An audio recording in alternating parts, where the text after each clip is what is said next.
Bonjour.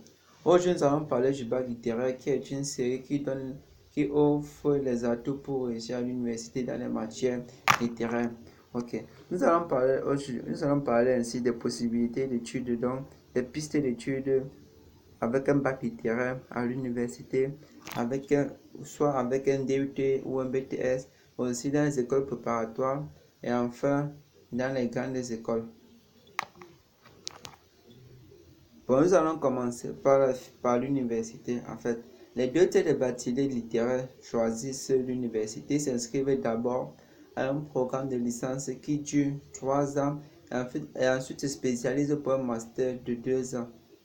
Bon. Les études littéraires en université sont axées sur deux grands groupes, les lettres et les langues, suivies des sciences humaines et sociales. Point. Les lettres et les langues sont des filières privilégiées par les bacheliers, qui représentent en fait 40% des effectifs en licence dans cette filière. En licence, en lettres et langues, nous avons les licences de lettres, qui s'adressent aux passionnés de la littérature. Parmi les parcours au choix, donc c'est-à-dire si tu choisis à l'université lettres et langues, si tu prends les licences en lettres. Parmi les facultés au choix, nous avons les lettres classiques. Oui, pour ceux qui souhaitent étudier le latin, etc. ou le grec. Une langue, nous avons aussi les langues vivantes qui s'intéressent aux littératures, aux civilisations anciennes. Dans tous les cas, il faut posséder des capacités rédactionnelles, savoir élaborer un plan organisé et organiser une argumentation. Les débouchés avec un bac plus 5 en lettres et langues, c'est quoi? C'est un master dans les secteurs suivants. Donc, ça si tu prends la licence, si tu prends lettres et langues après le bac, lettres et langues, tu vas avoir les débouchés, c'est quoi? Après 5 ans d'information, il y a les débouchés qui sont l'enseignement, la communication, la documentation, l'information et l'édition et culture. Point. Quant aux licences de langue, qui conviennent aux licences qui conviennent aux étudiants qui ont un très bon niveau en langue. Vous voyez, qui ont un très bon niveau en langue, deux mentions au choix. Il y a les langues étrangères appliquées au droit, à la gestion ou encore à l'information pour ceux qui veulent continuer l'étude des deux langues vivantes et qui aspirent à des emplois, et en entreprise en traduction spécialisée par exemple. Pour un LCER, langue littéraire et civilisation étrangère et régionale pour ceux qui veulent approfondir l'étude d'une langue vivante ou étrangère ou régionale, mais aussi étudier la culture du ou des pays où l'on parle cette langue. Vous voyez, mais aussi étudier la culture des pays où on parle cette langue avec projet d'enseigner ou devenir traducteur, interprète ici après 5 ans. Puis pour finir avec la filière lettres et langues à l'université, nous avons les licences de sciences du langage, mais qui donnent plus spécifiquement accès aux industriels de la langue, traduction spécialisée au traitement automatique des langues ou de la linguistique. Bon. Pour continuer avec la deuxième filière, nous avons la deuxième filière à l'université pour les littéraires, c'est les sciences humaines et sociales. Donc, les sciences humaines et sociales. Les bacheliers littéraires représentent au moins du quart des effectifs de la filière. Voilà, ça veut dire, pour les littéraires pour faire plus la filière lettres et langues comparée à la filière sciences humaines et sociales. Bon. Ils ont le choix entre les mentions histoire. Donc, pour ceux qui font sciences humaines et sociales, il y a plusieurs filières à leur porter, à savoir l'histoire, histoire de l'art et archéologie, information, communication, philosophie, sciences de l'éducation, géographie et aménagement, psychologie et sociologie. Des études longues qui requièrent une solide culture générale, des qualités d'expression, mais aussi pour les trois dernières filières citées, une aisance à manipuler les données chiffrées et représentations graphiques, à savoir les cartes, bourses et tableaux sociaux pour la filière sociologie, psychologie, géographie et aménagement. Point. Une formation spécialisée Bac plus un master diplôme de l'école est souvent requise pour accéder à l'emploi. Documentation, journalisme, urbanisme, relations publiques, etc. Eh bien, on vous parle en seconde des BTS et DUT. Donc, pour ceux dont, pour les littéraires, pour les bacheliers littéraires, vous pouvez aussi suivre les études supérieures dans les filières BTS et DUT. Et cela, moins d'un bachelier littéraire sur 10 choisit un cursus en 2 ans, principalement dans le secteur des services. Accessible sur dossier scolaire. Les BTS, c'est-à-dire les BTS sont accessibles sur dossier scolaire. Les BTS et DUT associent cours théoriques, pratiques professionnelles et stages.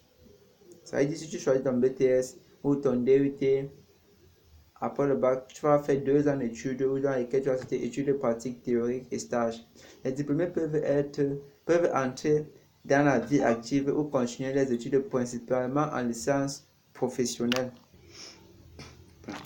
Pour le BTS, donc pour le BTS, pour les littéraires, donc BTS brevet de technicien supérieur, 6% des bacheliers littéraires préparent un BTS en lycée ou en école.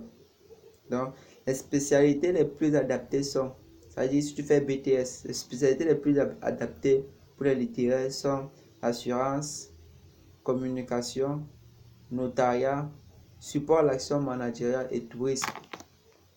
Pour les littéraires avec un BTS, qui veulent avoir un BTS en fait.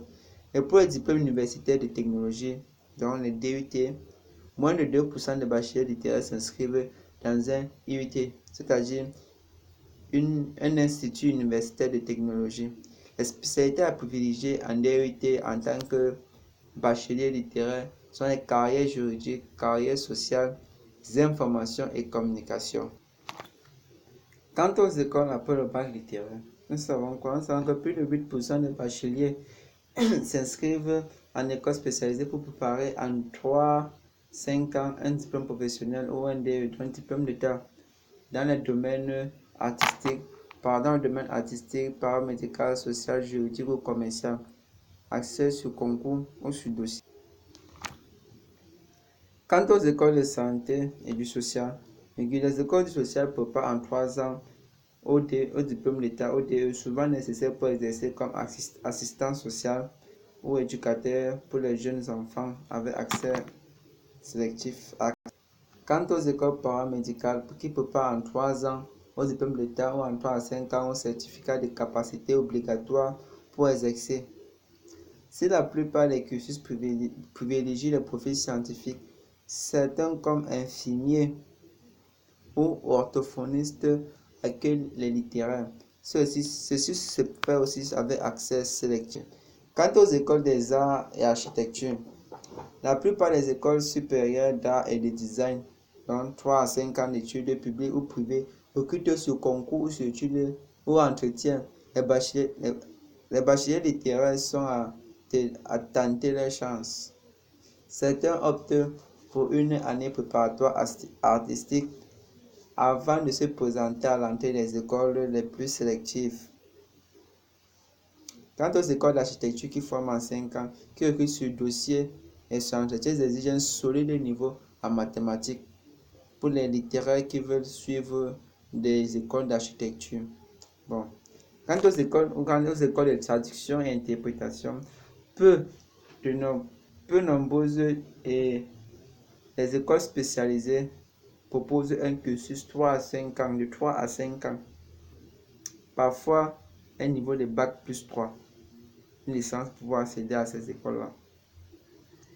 L'IEP ou école de commerce et les écoles de commerce en grand cadre sont les IEP, sont les instituts d'études proposent des cursus en 5 ans après le bac des domaines variés, économie, gestion internationale ou communication. Ceci peut aussi s'accéder les écoles de commerce. Les écoles de commerce, qui notamment c'est la vocation internationale, accueillent pour 5 ans les bacheliers littéraires solides en langue et en mathématiques. Ceci aussi avec accès sélectif. Bon, pour finir, nous allons parler des classes préparatoires aux grandes écoles après un bac littéraire. Ok. 8% des bacheliers littéraires s'inscrivent en prépa en vue de réussir après 2 ou 3 ans le concours d'entrée dans une grande des écoles, notamment l'ENS, École nationale supérieure. École normale supérieure, avec accès sur dossier scolaire. Bon. Les prépas littéraires. Donc, c'est pour les pour les prépas, c'est les prépas littéraires. Les bacheliers littéraires s'inscrivent majoritairement dans ces classes. Dans les prépas littéraires. Ils ont le choix entre plusieurs voies. Notamment, les prépas lettres s'adressent aux passionnés de la littérature, de philosophie, de langue ou d'histoire. Elles mènent aux ENS et à l'école des chartes concours. Le concours sans latin est accessible à partir des lettres. Elle donne accès à une trentaine d'autres écoles via le banque des prioritaires. Okay.